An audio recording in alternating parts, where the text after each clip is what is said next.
Uh-oh, my battery trying to die on me. Wait a minute. All right, wait a minute. Okay. Welcome back to Legally Everywhere, which we're looking into everything. And today I had to talk about power dynamics. I had to talk about power dynamics. So I was like, before I could even get y'all into the idea of these archetypes, we got to talk about these power dynamics. Everybody thinks power is the person who is the loudest person in the room. They think it's the most aggressive person because I walked in rough and tough, raw. Everybody is like looking, I feel like, at the wrong factors, right? It's not about that. Like, it's really not about that. The real power in the room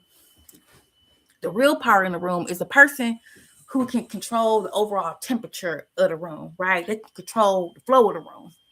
These are the people who are like literally who are in control, right? And I'm about to pull up my PowerPoint so we can really start to jump into some of these archetypes, because I think that's so important when we're talking about power dynamics. I think people feel like when we're looking at the news, we can't understand what's happening because we're not invited to those tables. No, we don't have to sit at the table to kind of see what's going on over there.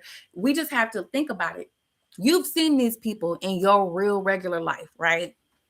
Politics, celebrityism aside, put all aside. A human is still a human.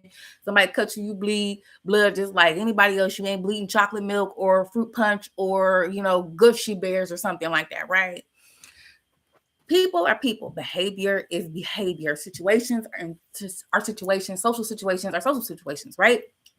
So you've literally encountered these people before. I use the archetypes as a way of laying that template down. So when we're looking at some of this stuff that's politically happening, we read in the news, we can kind of get a better feel of what's actually going on in some of these rooms and some of these conversations. That's why we did the Olivia Pope series, right? Do we have our modern day Olivia Pope? Because she's someone who she kind of sets the temperature in the room. Before I even jump into that part, let's jump into the fact that we have different types of people in each room, right? So let's think that there's like two types of people, right? Later on, we'll develop it more, but we're going to start with two types of people, right? You have your thermostats, you have your thermometers, right? The thermostat, the thermometer, right? Or thermometer, right? It's a better, more appropriate way of pronouncing it, right? So your thermostat sets the temperature, right? You be like, I want it about 60 degrees. I might freeze you out a little bit, right? I might want it at 85. We might, put a little heat up underneath you, right? The thermostat. I'm controlling the flow, the pace of things, the temperature of things, right? I'm controlling, right, in the social construction, right? I'm controlling your environment. Because that's going to help me control the situation. I'm controlling the environment. Then you have the thermometers, right? They just say our people is happening, right? A thermometer just says this is what time it, not time, just this is the temperature, right? It says this is the temperature. That's just the identification of where it's currently at. Both are necessary, right? One has a little bit more power, right? They're exerting it differently.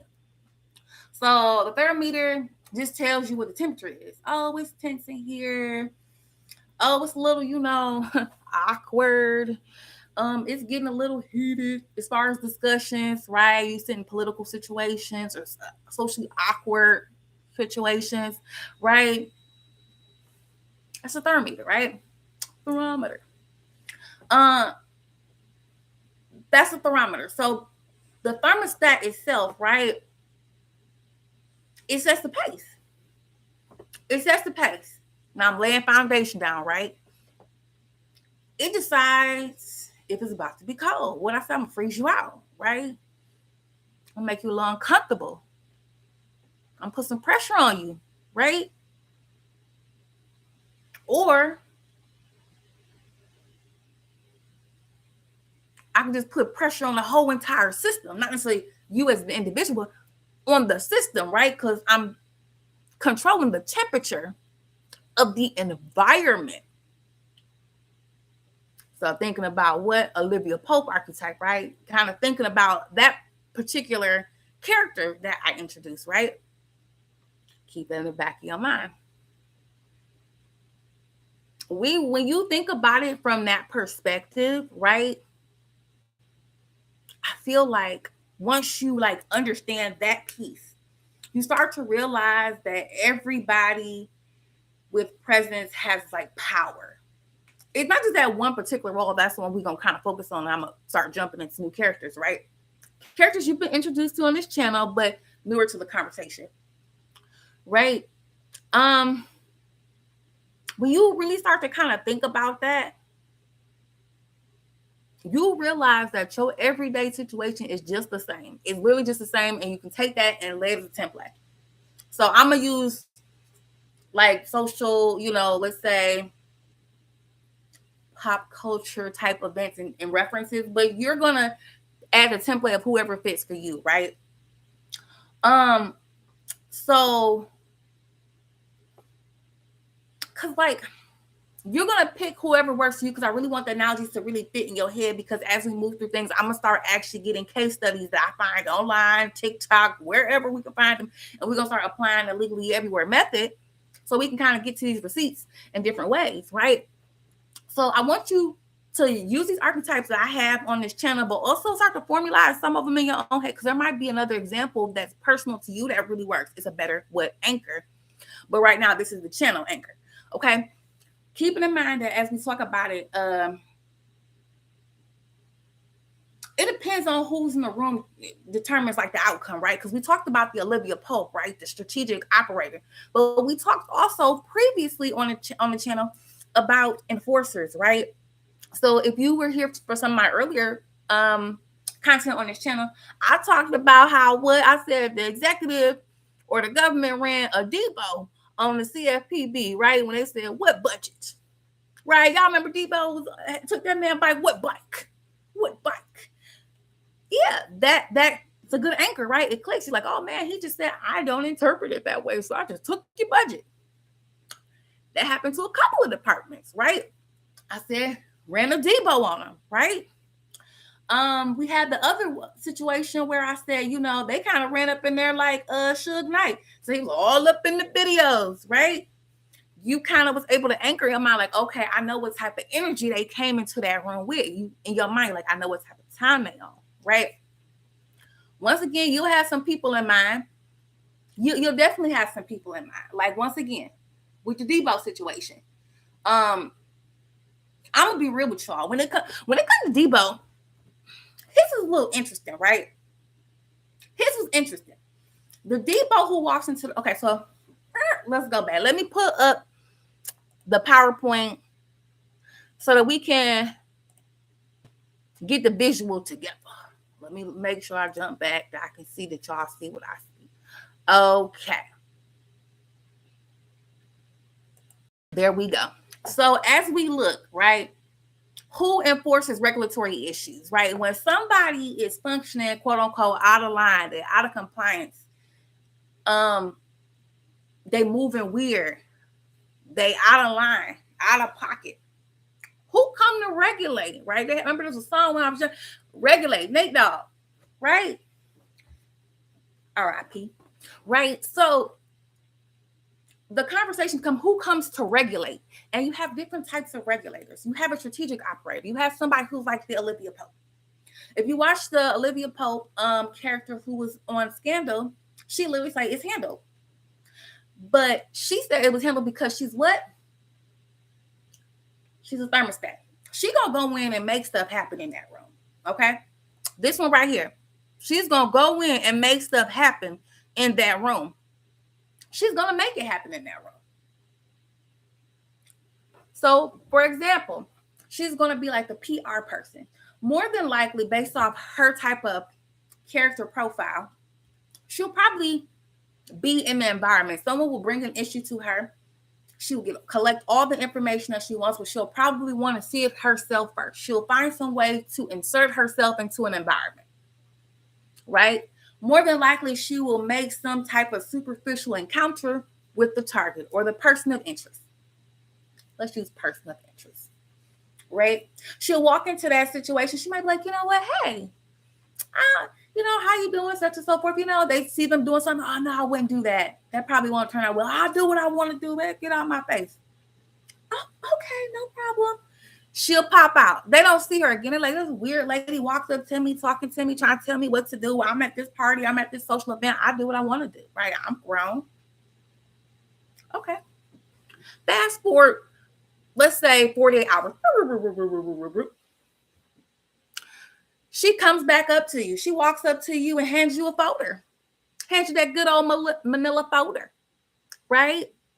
And you look and you like, oh, whoa, man, what you got going on, ma'am? What is all of this? And like, oh, no. You really would like that. Go and look at page 4. Look at but my favorite is page 8. And you see that she has developed a profile, right? But it's not just any old profile. She has some of the most salacious things about you that you possibly could have had happen. You trying to figure out why you were at this social event, why stuff just seemed to go a certain kind of way, and like how other events just randomly started to happen. You're like, oh, I don't really know. That was kind of weird, but I just went with it, right? Let's not assume full-blown malicious. Let's just say I just went with it, right? But she got it all on camera. And she says, what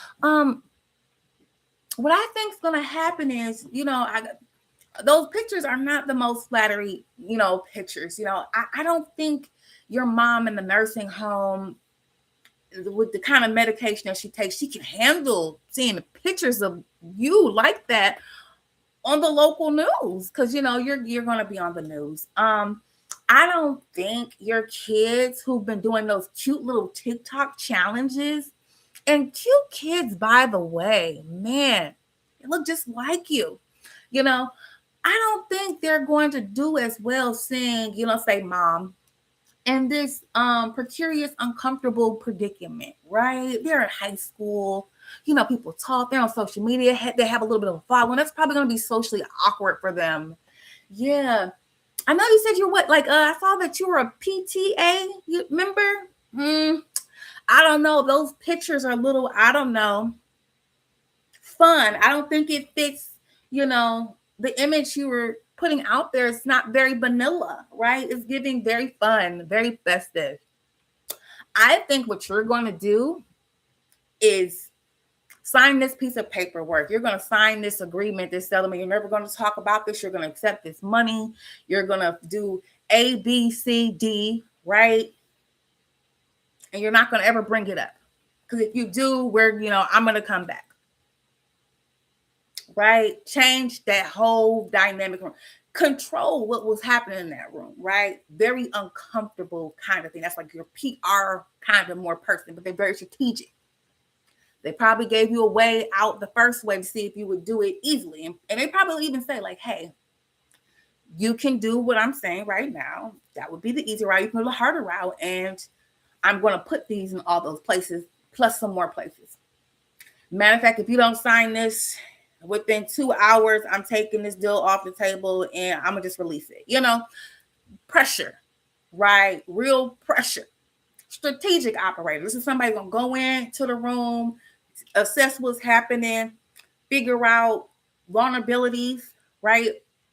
And capitalize on it. Power in the room. They make people very uncomfortable when they know this person's coming in the room. When you know who this is, you're uncomfortable when you see them in the room because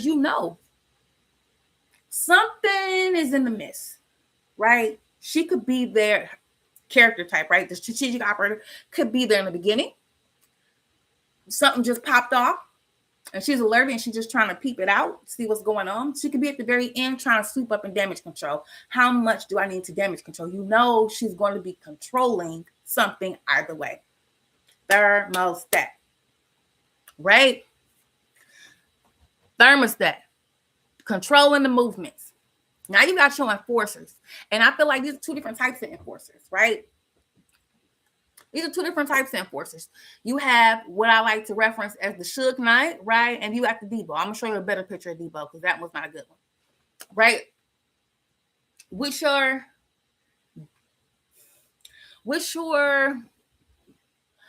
Debo situation, right? I feel like Debo actually got a bad rep because Debo is more reactive, Debo controls the room because he know he has power and authority, but a lot of times he probably walking in socially just like, hey, what's going on? Everybody, what's going on? How are y'all? It's dependent on his mood, right? That particular type of enforcer is very dependent on their mood. It's very dependent on their mood, which means they're reactive. If it's based on how I feel, it's reactive. To a degree, you can put certain factors in place to prevent them from having certain control over that room because you know they control the room, but they control the room because of how they feel about being in the room. Why do I say that? When you watch Friday, that epic scene where, let me scroll to the bottom. Y'all like, girl, that was too much. I know, I apologize. When you see this epic scene, let me go jump and make sure it's where y'all at. Okay. When you see this scene where Debo took the bike, right? He originally walked up like, hey, y'all, what's up? Right? People did that weird social thing where they're like, oh, yeah, what's up, Debo? Yeah, you know, tuck my chain, right? Tuck my chain. He like, oh, y'all on that type of time? That's how we doing this? Oh, okay, well, then go run it. Give me your chain. Give me that bike. Oh, that's my, what bike, right? He got aggressive because he probably just wanted to say hey to them. He was just trying to be cool. He was trying to kick it. Now he feel violated. Most people who kind of fit that Debo, what profile, character type, they are very sensitive people. They feel like you was sitting there talking about him, was keeping my people all like, oh, wait, he coming. You think people talking about you, so you already defensive. So now you like, wait a minute. You trying to make me to be a bad person. I'm going to show you I'm a bad person. I'll let off in this place. Like, I'll shut this place down. I'll take the nuts and bolts off the hinges, right? You get to eddying yourself up, right? So now you got to do something. So he like, I'm leaving here with something now since y'all created me to look like a certain kind of person, a certain kind of image. Now I'm leaving here with something, right? I'm leaving with something. Run that chain. Give me that bike. What? And most famous, he said, what bike? Right? And not everybody can have that type of energy, right? In that same movie, Chris Tucker's role said, I got mind control over Debo. Right? This man said he had mind control. He said, Debo, tell him to shut up. He said, I'll be quiet. When he leave, I'll be talking again. Well, he came to regulate. That means you knew not to play with that man like that. But he's highly reactive. He can control the flow of the room. He has power. He has power that's understood and respected, but you also know, even though in a room full of power, he's not as powerful because he can be controlled very easily because of his mood, right? You can put certain factors into place that can change that. You can literally avoid that if you just know, oh, he's kind of sensitive. Just like, oh, what's up, Debo? Hey, how are you? Debo, oh, you know, I'm cool. All he really wants to do is be acknowledged. That lack of acknowledgement put him on tip. So now he's trying to act out. He peacocking, right? Okay. So that's your Debo. So we talked about our Olivia Pope, right? We understand strategic operator. We talked about Debo. He's a type of enforcer. But another one that I find very, very interesting, different than Debo, but still an enforcer. He'll come in totally different. Now, see, the way I've interpreted, and I'm going to say, I don't know Suge Knight personally, but I'm saying the character of Suge Knight, the impression of Suge Knight. From the 90s entertainment era, right?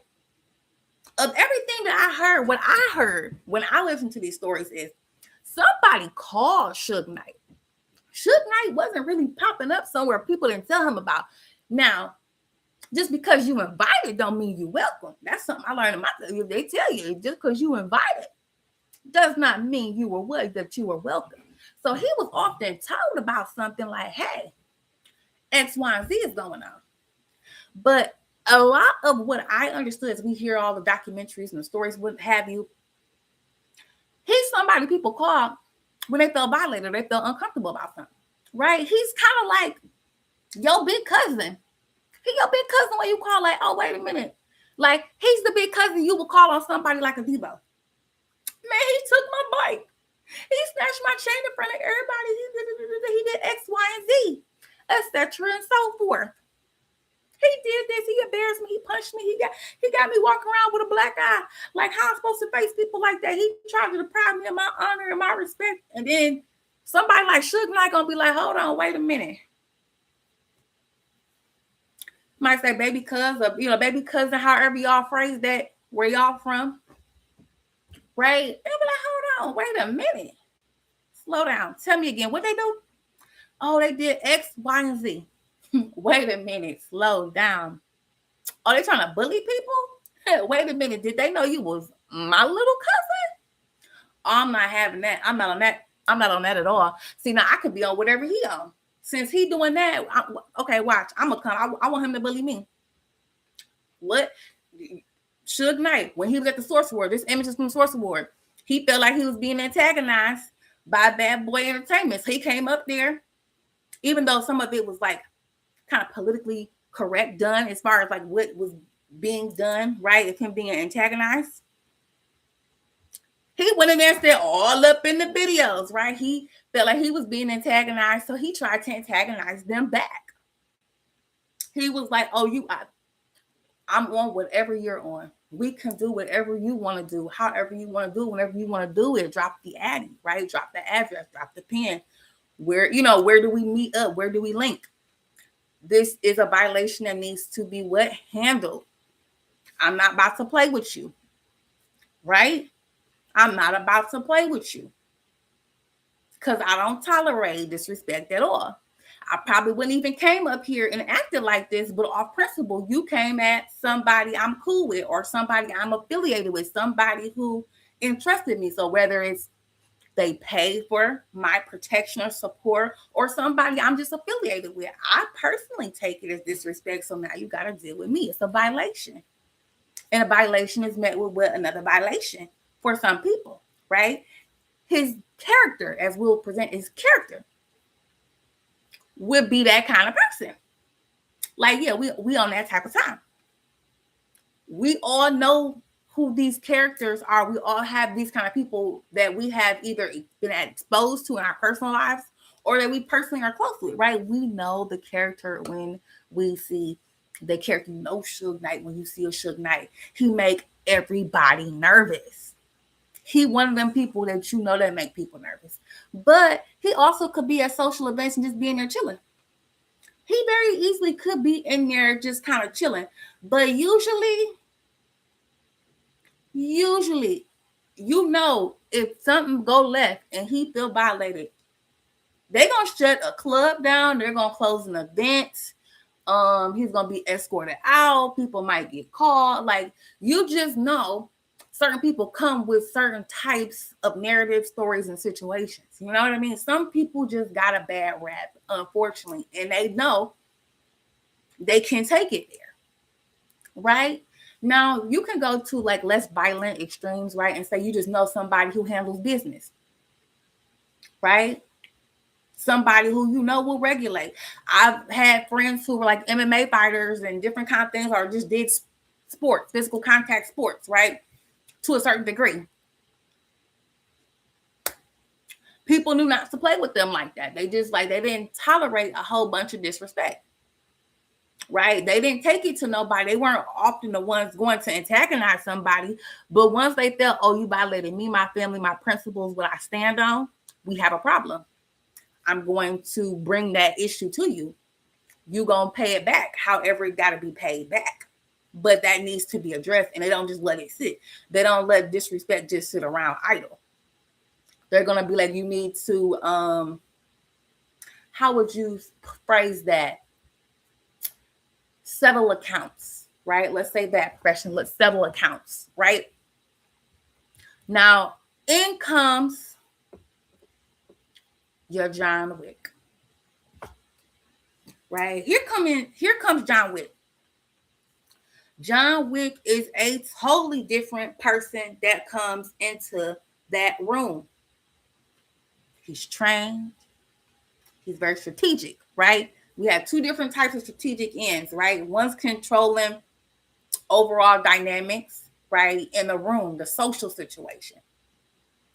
But a John Wick is somebody most people don't even know. You could see a John Wick every day just chilling and not know that he's somebody that's a high level of importance. But those who need to know who John Wick is knows exactly who John Wick is. If you watch the John Wick movie, the scene with him and Common, they all walking around in public and stuff, and everybody like, hey, yeah, yeah. And then Common saw him, I was like, oh, nah, not him. Oh, no, please, not him. He's trying to get up out the way. He's somewhat still around, like, let's say civilians and stuff. They moving around these different sociable, reasonably family-friendly environments that they moving around through, right? He knows that man's about to come handle business. He's very legalistic. He's straight to the books. He has a job. The whole construct of him is what a contractor. He don't do stuff based off his emotions. Very different than Depot. Depot was very reactive. John Wick not very reactive at all. It's business. It's not personal. It's not personal against you, but I came here. I have a job to do. If you're impeding on my ability to do my job, you can be removed too. Like, it's not personal. I have an objective, right? And what was very interesting, we didn't see a point where they even said at any point that he was even somewhat responsive to someone doing something that was distasteful until literally he had the situation where his wife had passed. She left him a pet. Somebody wanted the pet. Well, better yet, they wanted the car.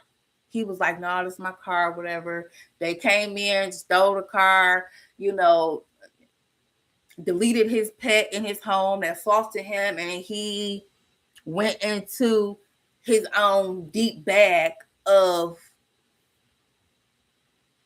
resources, right? His special set of skills, and he pulled all that out. He had pushed all that aside because he wasn't even going to bring that into civilian world. He just like, yo, no, I'm not trying to deal with whatever.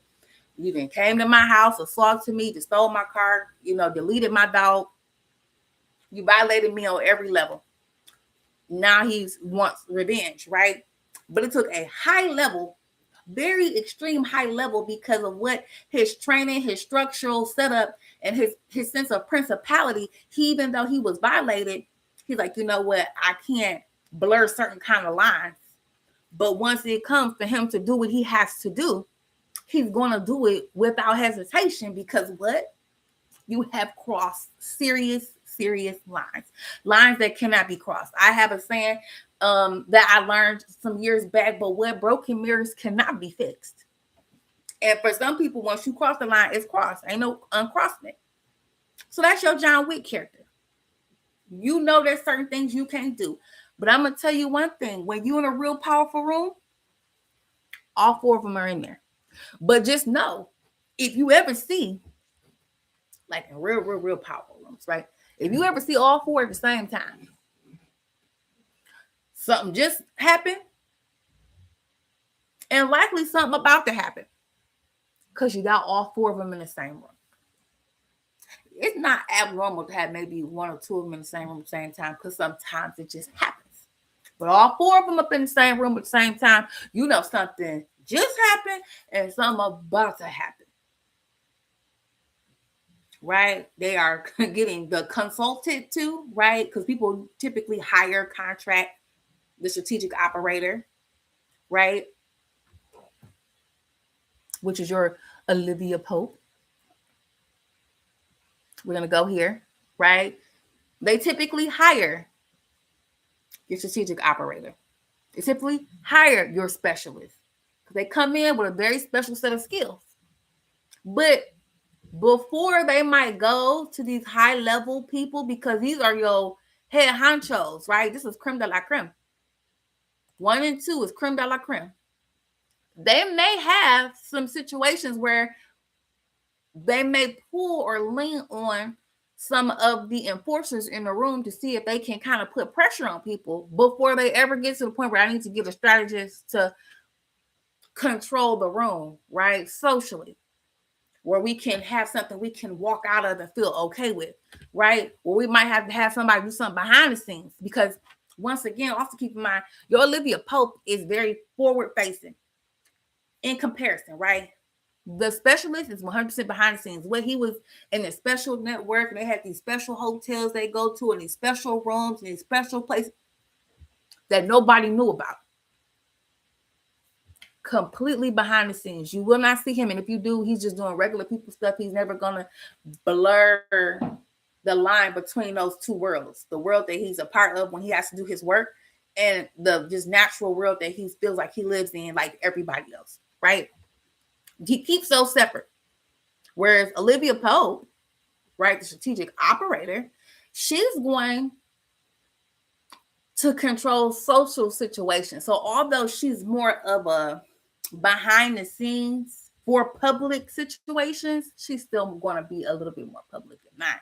She's not going to be all in your face all the time, but you're going to see her spotted with these high level forward facing kinds of people. Whereas, you know, these are your highest level, right?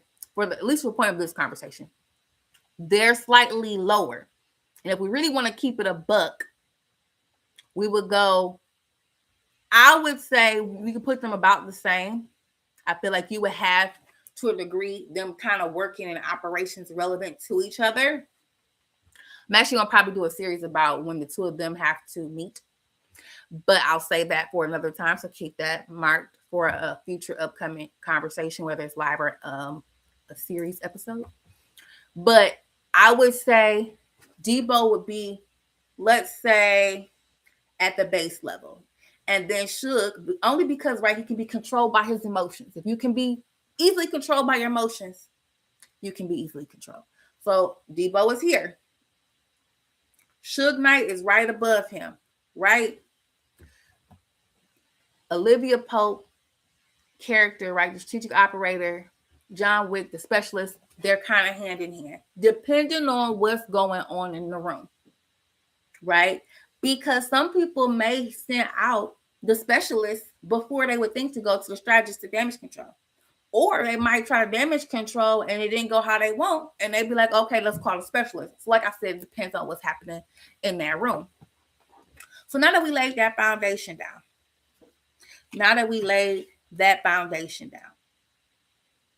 right?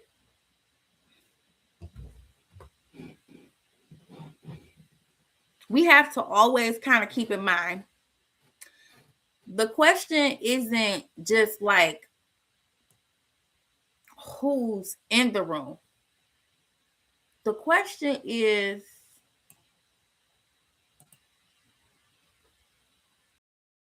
who's controlling the room, right? Who's controlling the room, right? Who's controlling the room? So now we're about to do a quick little dive into some current events, all right? I'm going to show y'all some clips because now we know what we're looking at, right? We can kind of categorize people accordingly. I'm not going to say we don't judge people, right? What's the saying on TikTok? We listen and don't judge, right? We're not here to judge. We're going to classify what we're looking at, right?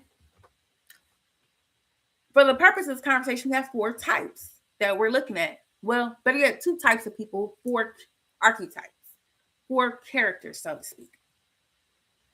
We're going to look at these articles real quick, stuff I've already covered here on this channel, and we're going to just look and see potentially what do we see power-wise happening in some of these articles, because what I'm always saying, I want us to be very informed when we're looking at news articles. Who, the what, the when, the where, the why. Did it pass the A test? Did it pass the legally everywhere A stress test? If it didn't, we dig deeper.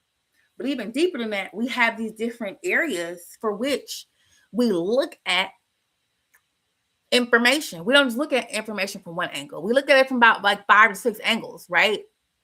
And then we look for power. And that's what we're talking about today. We're talking about what? We're talking about power. So let me see what page it puts us on. Wonderful. We're talking about her.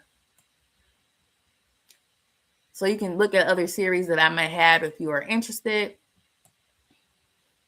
because you'll see that they are a part of some of the series. You'll see that the enforcers were a part of the CFPB investigations, the Campbell's and WWE accountability series that I put out earlier, some of my earlier content, you'll see that when it comes to the conversation of the introduction to the concept of like Condoleezza Rice, which came up under the more Iranian series. So a series I did on Iran, that would be more so where it's indexed. We have like conversation on, Vietnam, historical references, all kinds of stuff, right? The Soviet Union, slight introduction. We will have a Russia series coming up in the future, but we want to finish some of the content that we have already before I jump into the next one. This is one of the first introductions where I'm actually explaining more of our John Wick character, but this is a mini series that will be coming up shortly. I think you will very much enjoy that one. We are currently inside of the Project 25 series where we premiered episode 4 today. We're about midway through the series. We premiere episodes at 7 p.m. Eastern Standard Time. If you cannot meet that time frame, no problem. Wait till probably about 7:30 and it'll be on demand. It'll be replay and on demand. And at that point, go ahead and enjoy. I think you'll very much like it. So to go back to what I was saying about the overall structure, right? We have these different layers that we use to understand every receipt that we get, right? Every receipt. We're looking at stuff for historical patterns because we want to be able to triangulate predictable patterns, right? We're looking at legal authority, what was written, what was said, what contracts did they have, what enforcement gaps, right? Regulatory issues, like what regulatory bodies are there. We're looking at the strategic actors, what the archetypes that we discussed, right? The decision makers, the power holders, the advisors. We're looking at geopolitical context, right? For most of our discussions, right? And we're going to actually jump into some of this in like literally a few seconds. We're looking at economic factors. Our upcoming episode for Project 25 is actually going to be focused a little bit more on the economic elements, right? We talked about sanctions, but we'll dive in just a little bit more about currency market, marketplace access, all that kind of stuff in the episode tomorrow. We also have to think about when we're talking about the strategic actors and the conversation of resources and legalities, like what legal authority exists and all that, how financial systems are impacted. Like there's contracts involved. Does it bring us closer or further away with all the dynamics that are going on, with all the power plays? How's that affecting our ability to come to a resolution? Because a lot of times people are sitting in with conflict. So we need to, at some point, come to some type of resolution, come to some type of resolve. So with that being done, who's heading those discussions and who has the power? Like, how can we kind of assess certain things? Sometimes a PR team going to show things a certain kind of way, but sometimes those articles are pretty factual and to the point, and we can get some insight as to what's going on. And that's what we're probably about to dive into right now. Okay. So now that we've walked through that, we're going to walk all the way back down what we looked at with our strategic operator. We have our more reactive enforcer, but an enforcer, nevertheless, they respect the part. They can move stuff in the room. It's a different kind of movement, though. They off principle. They're going to do certain things because somebody probably calls them in. They somebody OG. They looking out. This person, there's no negotiation. You can't use power dynamics like you could with Debo. You know what I mean? You can't be like, oh, hey, I'm not trying to hear all that. You know what I'm here for. You know what type of time I'm on. You know what time it is. Don't play. Right? He's not here for the play. All black outfit. Very corporate structural setup, right? He's not to be played with. So let's look at this. This literally is an article that came out today. You've probably seen it referenced on my shorts, seen it referenced in what episode 4, briefly. But right, U.S. linked security guarantees to Ukraine giving up, right? Them giving up something. So what does that say about power? Yeah, I'll look out for you. Yeah, security, right? So that means you need some type of protection. I need some type of protection, or you need some type of protection, you need me to be on lookout. You need me to be at your six. You need me to have your back. You need me to hold you down. You need me to do something for you in these rooms that you can't do for yourself. But I'm going to need to hold that. I'm going to need something, right? That sounds like what? That sounds like an enforcer, doesn't it? I'm going to need you to look out. Debo just took it, right? He's like, oh, you looking at me wild. Run it. What bike, right? Suge Knight's like, yeah, I'm going to look out for you. Yeah, we cool and whatnot. But, my services ain't free. And what exactly you need me to do? Right? Or better yet, how far can I go? Right? So who does that sound like?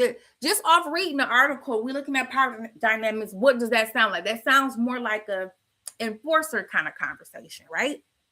This is on Reuters. Y'all can look it up yourself, right? U.S. has offered security guarantees if they hand over the Donbas region to Russia. Very interesting. Look at the picture. Hands up. Now, that could have been a conversation like, hey, you know what I mean? So we don't pull out of context, but just the positionality, the posture of putting the picture that way. Of all the pictures they have of politicians, why did you pick this one? That looks like a surrender to give up, right? They said to give up, and then they had him with his hands up. Posturing, right? They say Ukrainian leaders says abandoning defensive line in Donbas would be a major security risk. So now we bring in risk factors. Reasonable when you have conversations like this, of course, right? So it says, thanks to Trump for continuing U.S. weapons supply to Ukraine. Okay, look. So you wanted me to look out for you on these weapons. I'm gonna need that land. I'm gonna need that. What? Run it. Sound like an enforcer. That don't sound like an Olivia Pope move, does it? Don't quite sound like a John Wick move either, does it? Right? Could it be a little bit more emotionally reactive as to what's happening with the enforcement? Or is it more like, hey, you called me. You my people. I'm going to look out because I've been looking out. But, it's a price to this. Some people might call it a tax of some sort, right? It's a price to this. What does that sound like when we're looking at the power dynamics? Let's see. Advances in missiles. Drone production allow it to retaliate against Russian airstrikes. Okay, so at this point, I'm going to need to hold that. And what it mean, like, I'm going to need you to give me that property, that asset, so that I can have your back.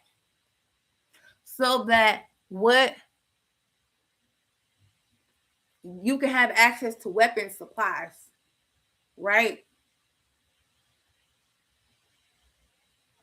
They already talking about some elements of other regional areas, but in advancing missiles and drone production, a very specific type of access. To a degree, it sounds somewhat like a barter, right? A barter, a quid pro quo, this for that type of deal, right? Sounds like some type of like understanding, like, I'm not going to overstate it, but like memorandum of understanding or agreement, right? A contract of some sort. You give me this and I'll give you that, right? It wasn't unilateral. It wasn't like, oh, if anybody needed, I got them. It was very specific. It's from me to you, right? It's a certain understanding that if I do this for you, you're going to have to look out. And probably if you don't give me the land based off of that, I'm going to overassume, right? But if you don't give me what I'm asking for, things could get uncomfortable for you because I know that you're in need of what? Weapons, right? You're in need of weapon supplies. You're in need of what? Drone production, or whatever, right? Support relevant to your drone production and missile production, right? Now, it's just off the summary piece. You're going to go look into that receipt on your own, right? and dig in. But this is just yet again what one way of looking at the conversation, the way that power moves. We're gonna move to the next one. This was one earlier. Trump says U.S. consider winding down the Iran war, nuclear facility attack. Okay. You think about winding it down, meanwhile you're attacking. Well, we talked about the mediation perspective. What brings us closer to a resolution? Don't, hey, right? So now we're looking at this, right? Considering winding down. Right? Considering winding down when you know that they are in opposition or war with somebody implies power, right?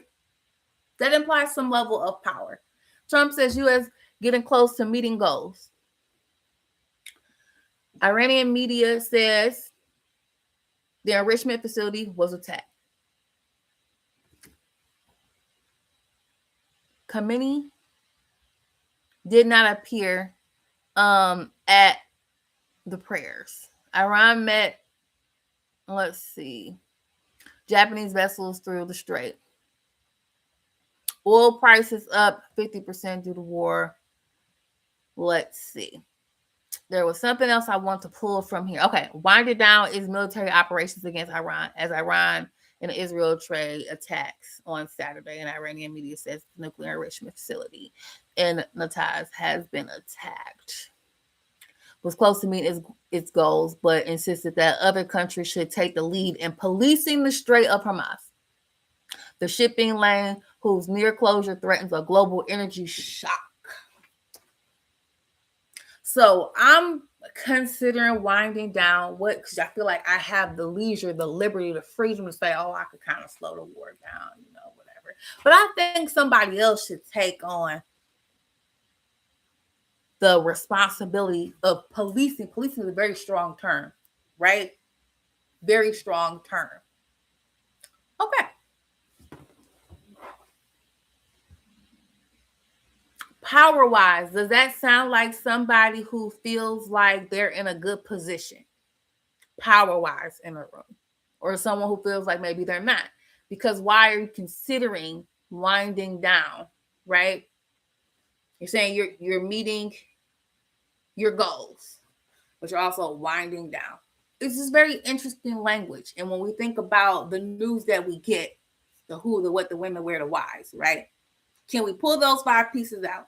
If we pull the full article, it still wouldn't probably have all pieces, but it have most of it, right?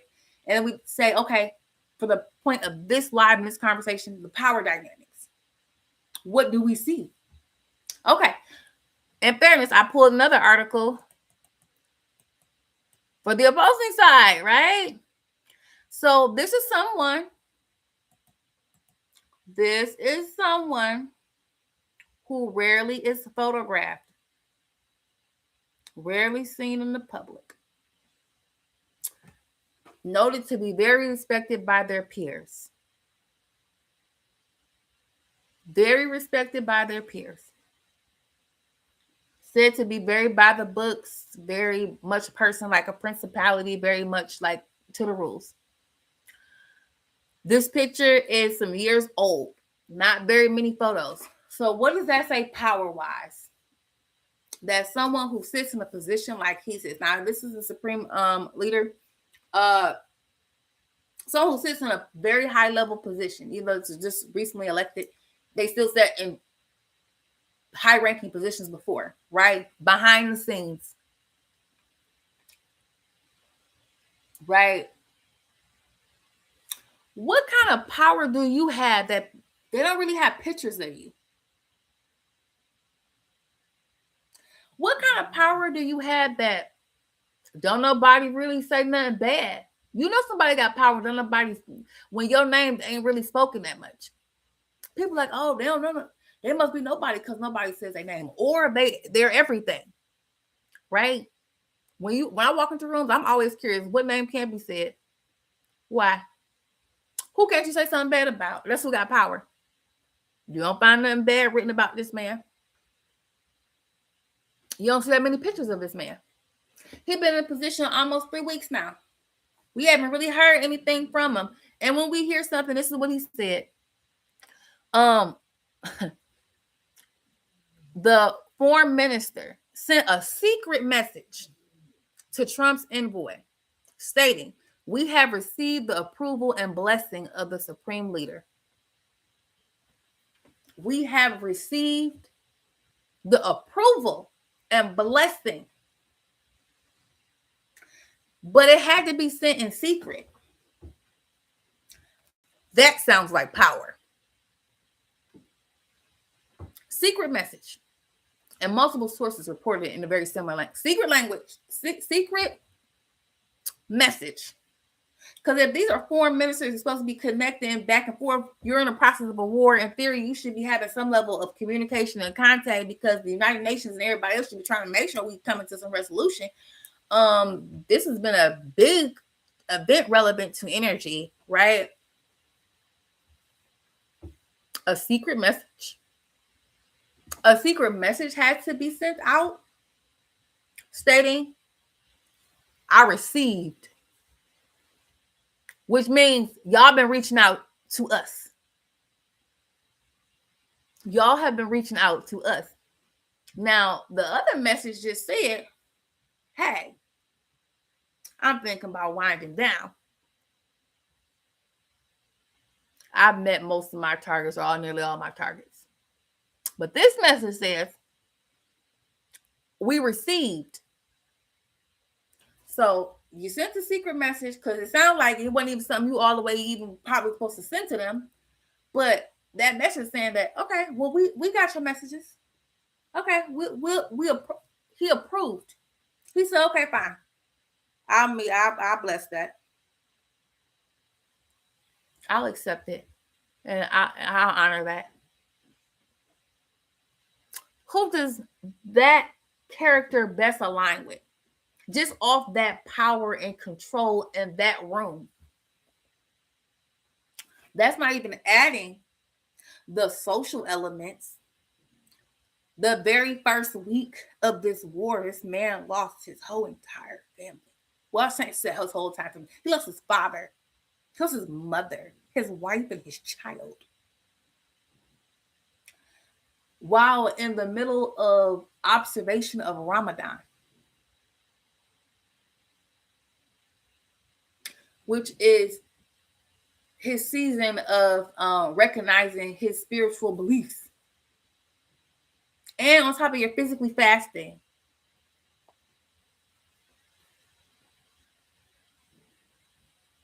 They stated early on during the war that they were observing bereavement for 45 days, and clearly the war has still continued with strikes and things that have occurred. During all this time, we have heard nothing from this man. The first thing I can find online says that it was a secret message, and it said, "We received the approval and blessing of." That's power in a room. That is power in a room.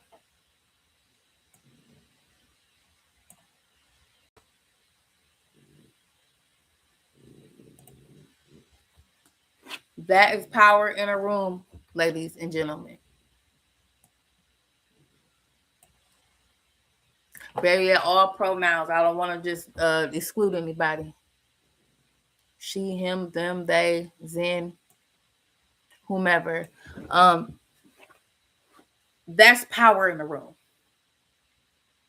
I want us to start to identify power in a room. So when we look at these articles, what y'all, we can get into these receipts.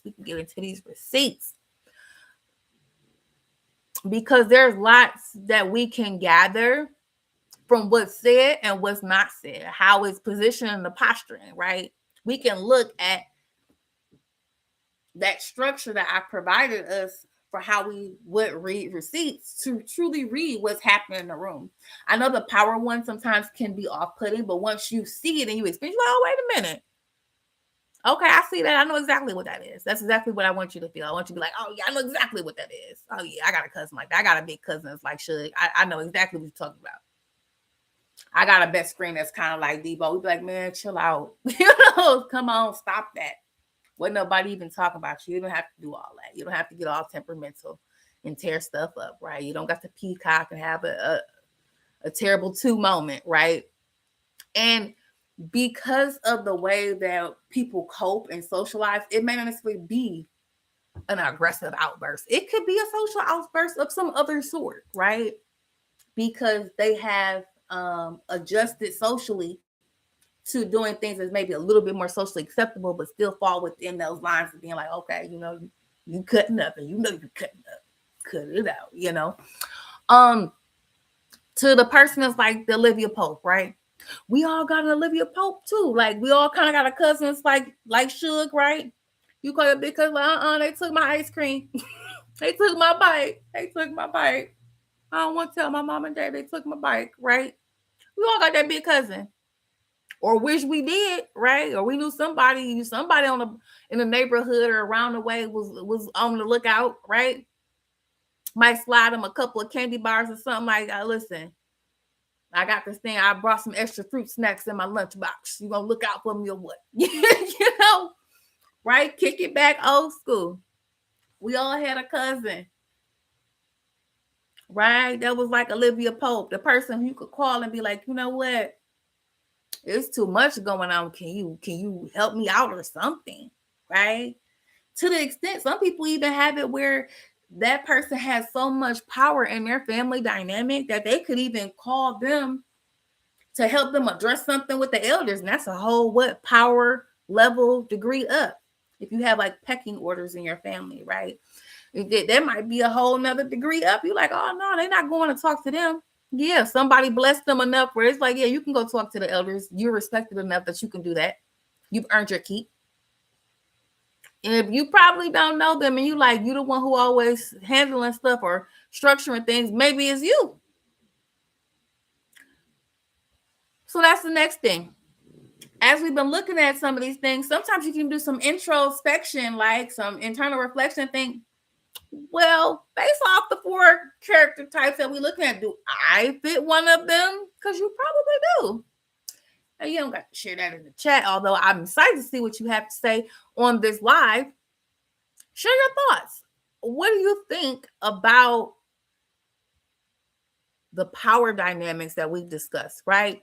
Give me your one takeaway. I'm so interested to see what you feel about this content because I was like, I feel like this is a really important piece to discuss with you all. And I really hope that you enjoyed this content. Because we legally everywhere, child. We looking into everything. I'm getting into these receipts and I'm going to keep giving it to you.